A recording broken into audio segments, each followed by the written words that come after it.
Sir, I am talking about the policy of the government. Yesterday you spoke on the policy of the government. Now the farmers at the receiving end are getting rupees 2000 while giving back they have to pay rupees 300. That is why we are suffering losses. Their income is going down. Who is responsible? That is my question. You have not answered that. It is the policy of the government. Now, if this government remains in power, this disparity will further grow. There is no solution within the framework of the present policies of this government. After 40 years of experience, we have come to the conclusion that these policies cannot be changed, which you said yesterday should be changed. These policies cannot be changed unless this government is changed, because the policies of the government are tied up with the vested interests. Mr. Chairman, his speech has helped me to expose the policies of the government. The government is claiming that they have started a drive against poverty and IRDP, and some similar schemes are the weapons to fight poverty. Yesterday you stated your experience of implementation of the IRDP scheme. One officer deals with it for the entire district, and 60% of the IRDP money goes into the pockets of the officers. This is your statement. Outside we have been shooting repeatedly that this has been happening. The real money is not going to the poor. So if this government remains in power and this administration remains as it is, as you stated, as per your experience, will create a further crisis resulting in more and more corruption, because corruption has now become a national feature. All-sided corruption. Why this all-sided corruption? Why this total collapse of moral values? Why the fundamentalist, communal and casteist forces are raising their heads? Why even the police are raping tribal people openly along with the gundas backed by the landlords and vested interests? It is because this ruling party is hand in glove with all the vested interests. Just now a friend from your side who raised the question of textile crisis said that all the smugglers are operating from Bombay. Smugglers can operate with vested interest and cannot operate unless there is collusion between the administration and the vested interest.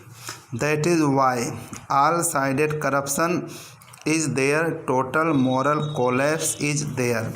Corruption has become a national feature from top to bottom. I have not claimed West Bengal is free. I am telling from your experience, which you stated yesterday. Just now another Congress MP raised this question, how the smugglers are operating in Bombay. I am telling the operation of these smugglers.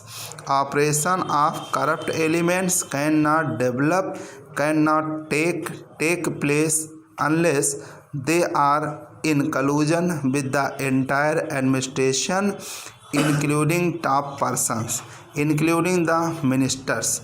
This is the total degeneration of the country. That is why the new slogan is being raised. Madam, I feel hurt when a charge is labelled that this government of the Congress party has always been promoting monopoly houses. Congress has always been identified with the poor people. Congress has been identified with the weaker sections. It is their cause which the Congress has taken up, and that is why we are here. We are governing the country, and that is why. That is the only reason that you people are sitting on the other side, because the poor people have not been with you. Do I have to remind that ever since independence, the various social and economic reforms which have taken place in this country, the process of social and economic reform which was initiated by Pandit Nehru, the abolition of Jamindari, the nationalization of banks, the abolition of privy purses, and I can go on. The credit for initiating and carrying out those social and economic reforms belong only to the Congress and to none else in this country.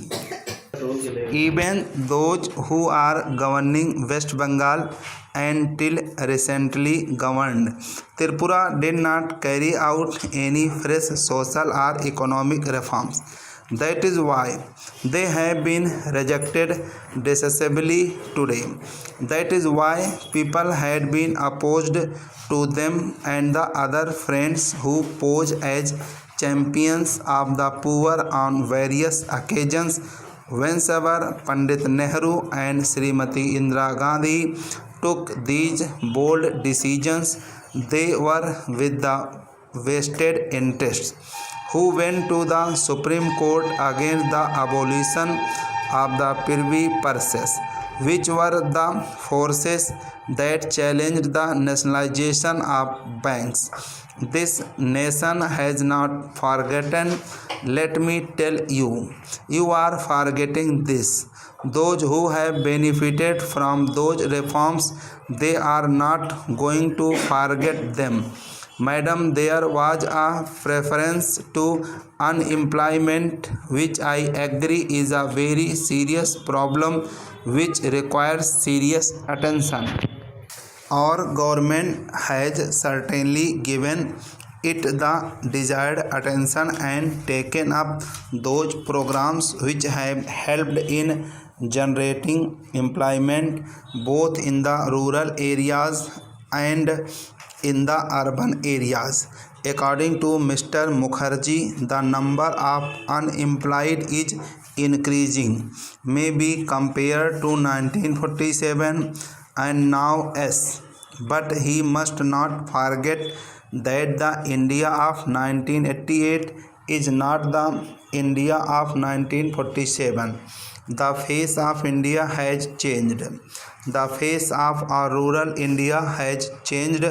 Our population has more than tripled in this intervening period.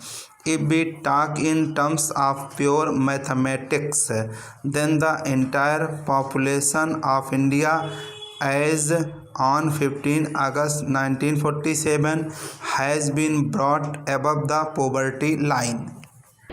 But what have they themselves been doing for the poor and for the unemployed both in West Bengal and in Tripura? Has employment and poverty vanished from West Bengal? Has it vanished in Tripura? In the case of West Bengal, it is the only state in India where the economy has been immunized, where employment is not given, keeping in view the deserving nature of the case or keeping in view the social and economic plight of the individual.